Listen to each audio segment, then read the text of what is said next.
This is part one of two parts for stars, notes. Now, the second part is going to include the galaxies and the universe. The first part is going to be an introduction to the star, to a star itself. Okay, not the star, there's billions and billions of stars, but speaking of billions and billions of stars, check out this picture.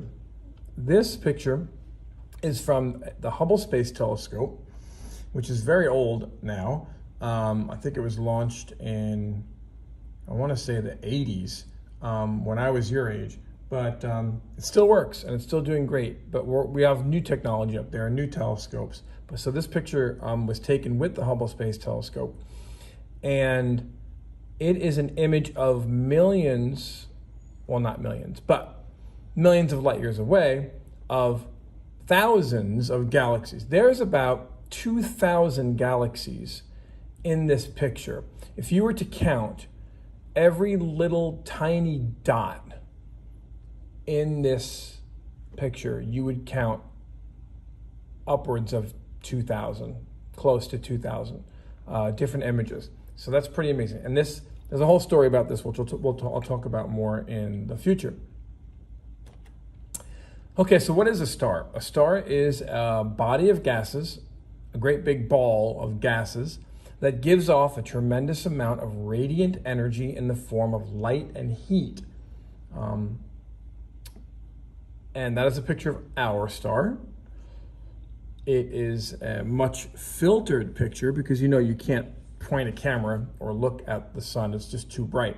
So you have to put lots of filters in front of it in order to be able to see it or take a picture of the surface.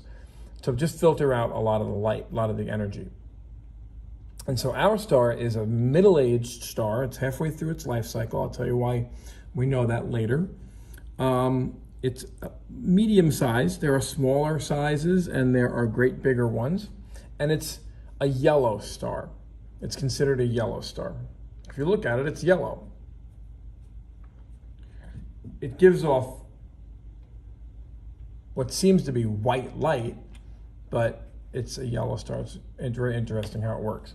So they're not just gas though. The gas is energized, and that energized gas is called plasma. Now stars are fueled by the smallest atom in the universe, and that is hydrogen gas.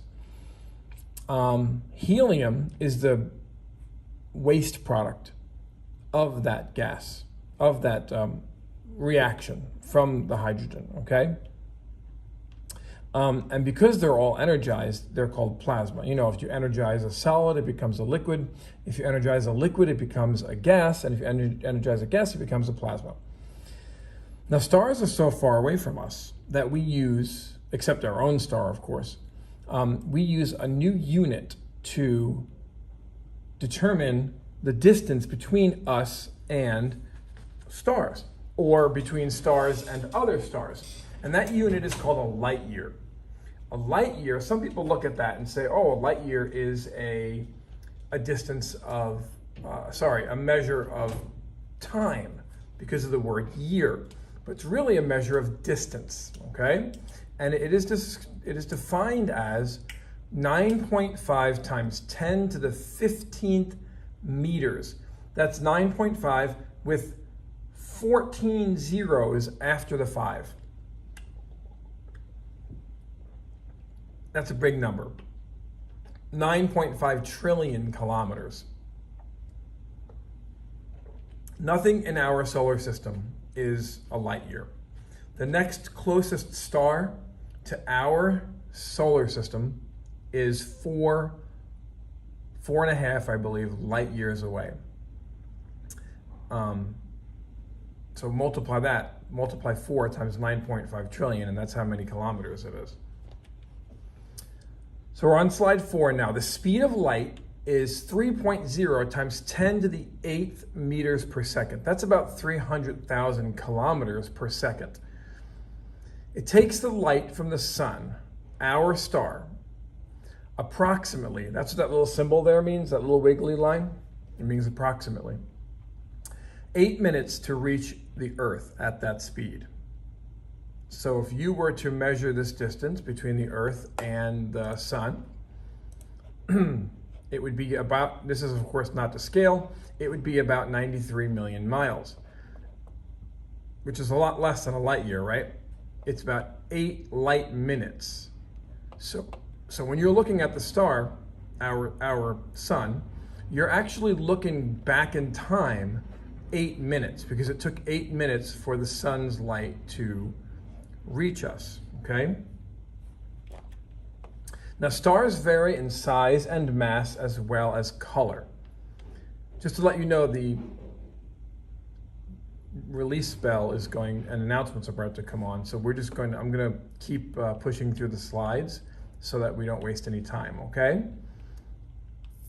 So stars vary in size and mass as well as in color. Here are some examples. So this is our star, yellow, okay? But there are also red ones and orange ones, and blue and purple stars even exist. And it all depends upon their age, so how old they are, their size, how big they are, and the elements that are present in their cores that are giving off light. So the brightness of a star depends upon 3 things, 3 factors, and you have to fill in all 3 of these. The distance is the first one. So how far away it is determines whether it's going to be bright or not. That's one thing. Just like if you had 2 cars with the same exact kinds of lights, and one was far away, one was close, the one that was closer would look brighter, even though it really wasn't. Temperature, or how hot it is. Now, the weird thing is that high temperatures or even low temperatures can both be bright. Depends on these other 2 things, distance and size, okay? And then, of course, size. The bigger the star, always, the bigger the star compared to other stars that have similar distance and temperature, the bigger the star will always be brighter. So here's a question. Are these stars close, far, or large? Or small, large or small, close, far, large or small. And you really can't tell. And it's kind of a trick question because these 2 are stars, but this is a galaxy and these are all other stars in that galaxy and surrounding that galaxy, which are 1,000,000 light years away or more from these stars that are in this galaxy, our galaxy. So it's kind of a trick question. So you can't tell. It's really hard to tell whether this one's close and smaller, or this one's farther away or bigger. They sure look like they're the same size and same brightness, but this one could be bigger and farther away. You see, this one could be hotter and closer. So all of these 3 factors make a difference. Here's 2 representations of what I just said. So here you have the same size star, but the temperature of this one is greater, 4,000 Kelvin greater. So it's going to be more luminous. It's going to be brighter. These 2 are the same temperature, but this one's bigger, so it's going to have more luminosity. It's going to be brighter. So the 3 factors play off of each other. So what is apparent magnitude? Okay, so like we said before, if you had 2 cars with the same light, 2 exactly same cars that came off of the line exactly at the same time, and they had the same exact headlights, and you took one that was and drove it 5 blocks away, and then you had the other one right in front of you, and you turned both their lights on. Obviously, the one that's right in front of you is going to be brighter, because coming out of that light, that headlight, are these rays of light. And the closer you are, the more rays of light are going to hit you. So it's going to be apparently brighter than the other one, when really it's not. Okay, so it's how bright a star looks if seen from Earth. Distances, sizes, temperatures, remember, all play a key role in how bright a star looks. Here's a scale, I included this in your notes, that shows some things that you might be familiar with, like the moon, Venus, Sirius, which is the brightest star in the night sky, and the sun, on a scale, on an apparent brightness scale. Now the weird thing about this is brighter objects have negative numbers and less bright objects have positive numbers. Why is that? You would think the opposite, right? You would think that brighter would be positive and less bright would be negative. Well, you have to think of it as a race. The fastest, in this case the brightest, person would have the least time. So they get the smaller numbers. Does that make sense now? And the slowest or the dimmest person has the greatest time. So they have larger numbers. And that's how this scale works. The smaller the number, the brighter the object. So obviously the sun is very bright. It's going to be at like negative 28, 29. The moon's pretty bright because it reflects the sun's light. And it's about a negative 13. Venus is the brightest object in the sky after the moon and the sun.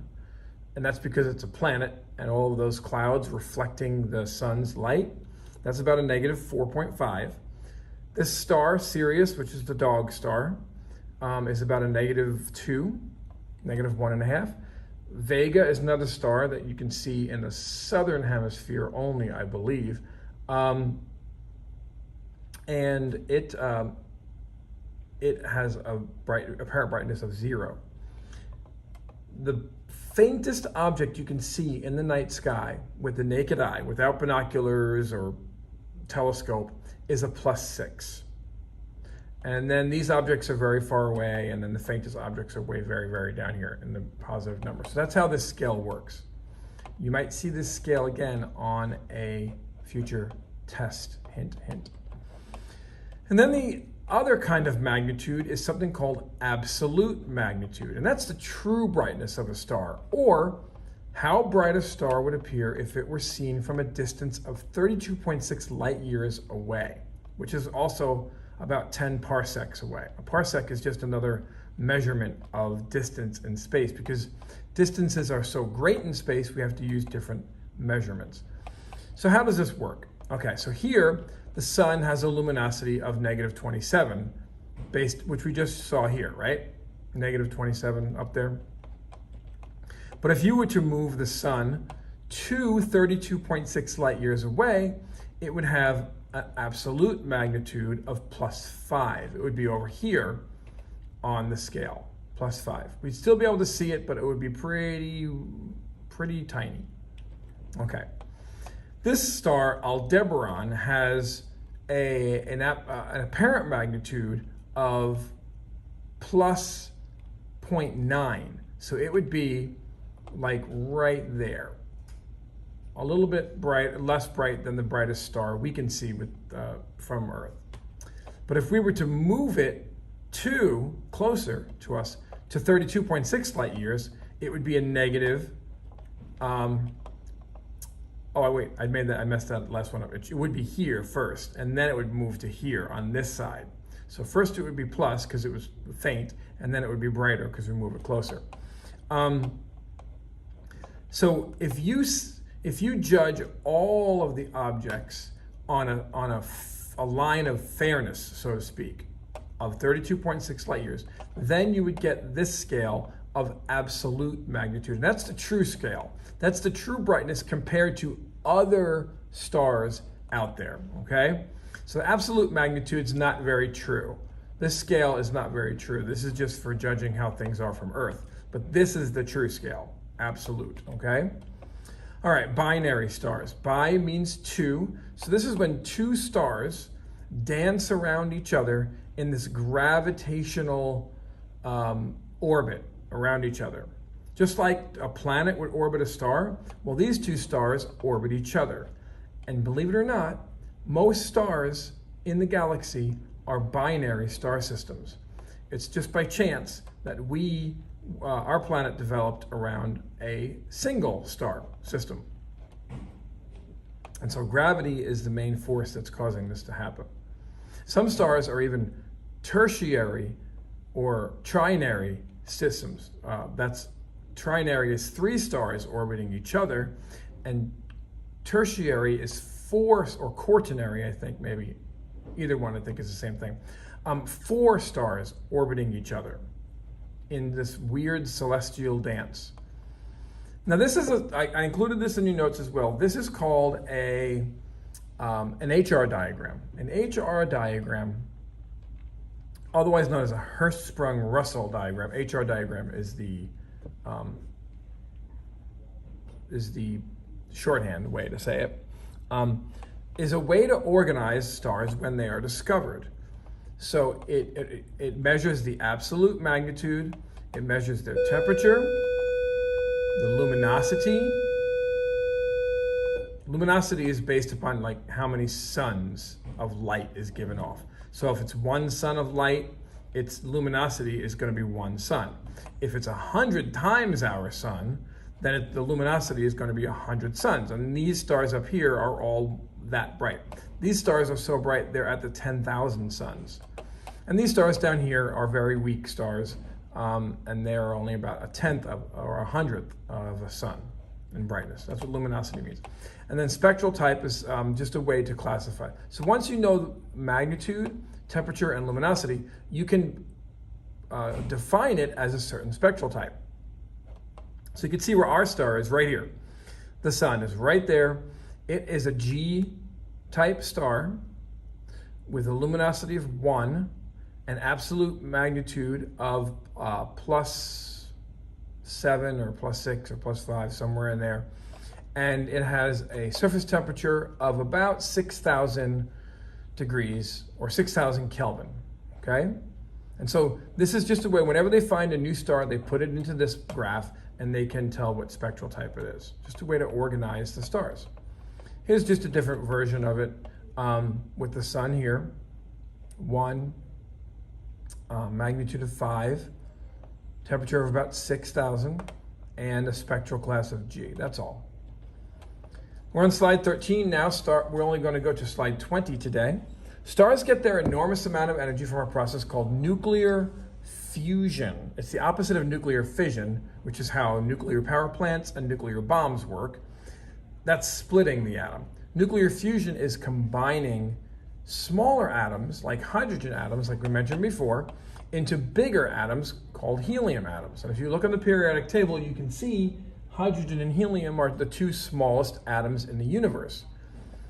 So this is multiple steps, but overall, what's happening in the core of a star is that so much pressure and so much gravity squishing down that it forces these hydrogen atoms together, to stick together, and then they make a new atom, and other atoms as well. Like all stars, our sun has layers, each with its own temperature. So I listed these in your notes. You have to fill in 3 of them. The core, it's the hottest. That's why it's important. You have to know that. The radiative zone is outside of that. Then outside of that is the convective zone. Then the photosphere, which is, it doesn't say it here, but I put it in your notes. It is a star's surface.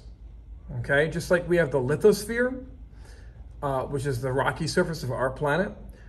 Stars have a photosphere. And it's called photosphere because that's where the light leaves the star. It leaves the star at the surface, and so it's called this photosphere. And then outside of the photosphere, you can see the corona, coronal streamers, coronal holes. The corona is and it doesn't say it here, it says it in your notes, it's a star's atmosphere. And it's very hot, okay? Not as hot as the core, but or the radiator zone, but it's hotter than the convective zone here, and the surface. It's hotter than the surface because the particles are moving at a very fast speed, and that's what temperature is measured on. Kinetic energy of the particles. The faster they move, the more temperature they have. Okay. Spectral lines. Why are these important? We're on slide 15. These show the composition of stars, what stars are made up of, the elements that are inside of them. And all stars are made up of different elements. This is kind of like the fingerprint of a star. You know, everybody on Earth has a different fingerprint. The fingerprints develop inside the womb before you're even born. So stars have different elements in their cores, different concentrations of the elements. They may have the same elements, but different concentrations of them. So depending upon the concentration of the elements, it will give these black lines on a spectrum. A spectrum, another name for a spectrum is a rainbow. So the light you look through this device called a spectrometer, and it will show the rainbow with different lines on them.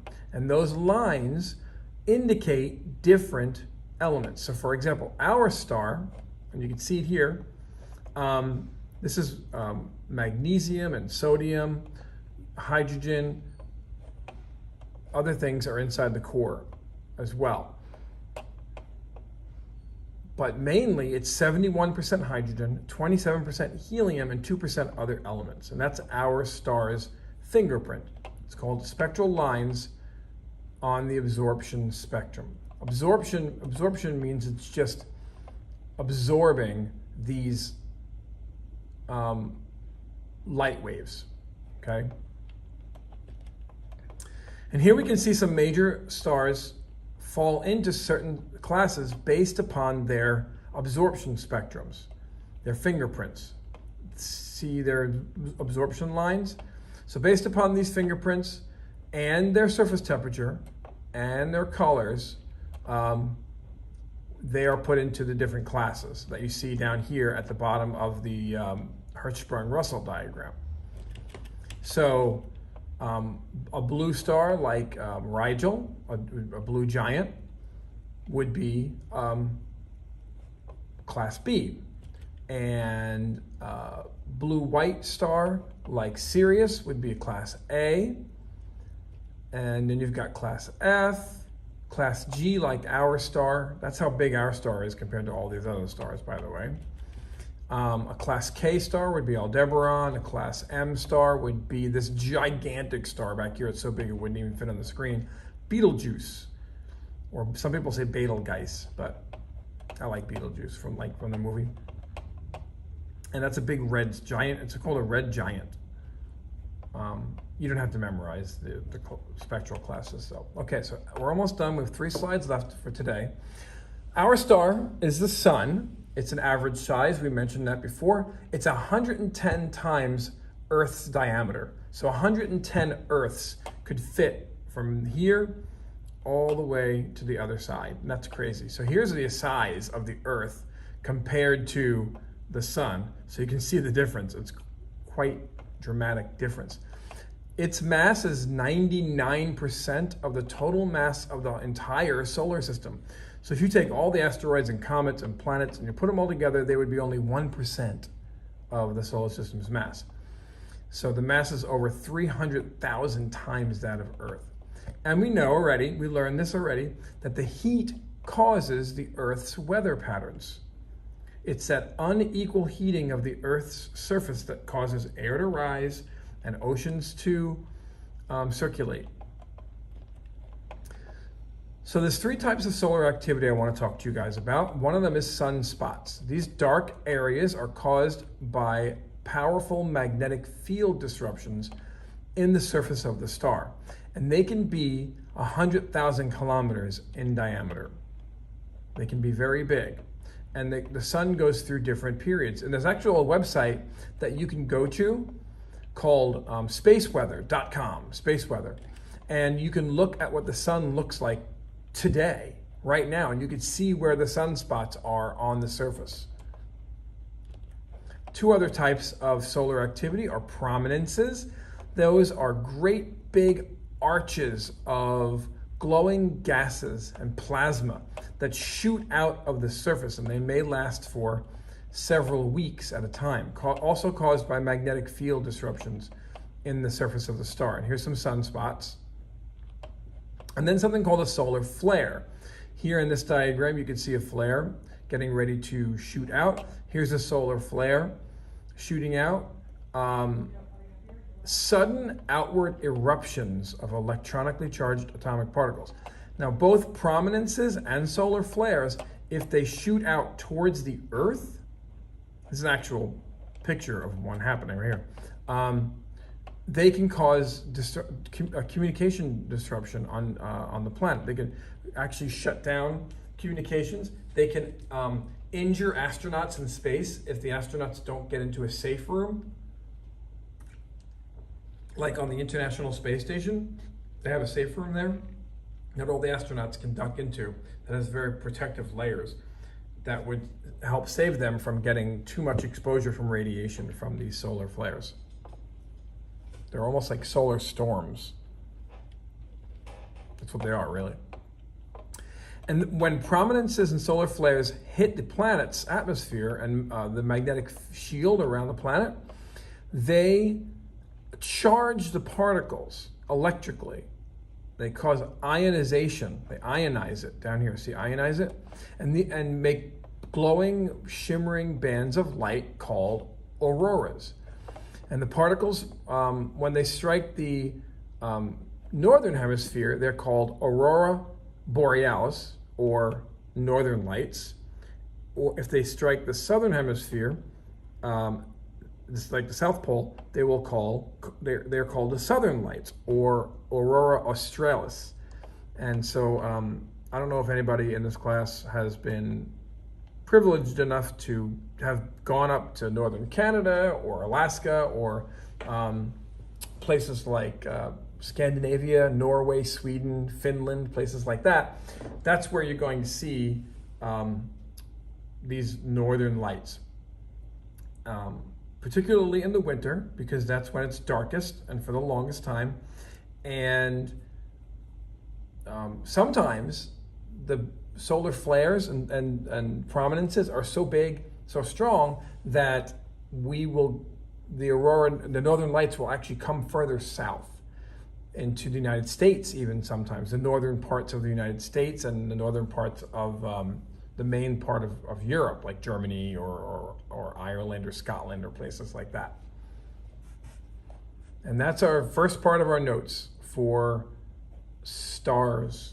When we continue next time, in a couple days, we will do the life and death of stars, how stars are born and how they die, and then we'll also do galaxies, and we'll talk about the universe in general.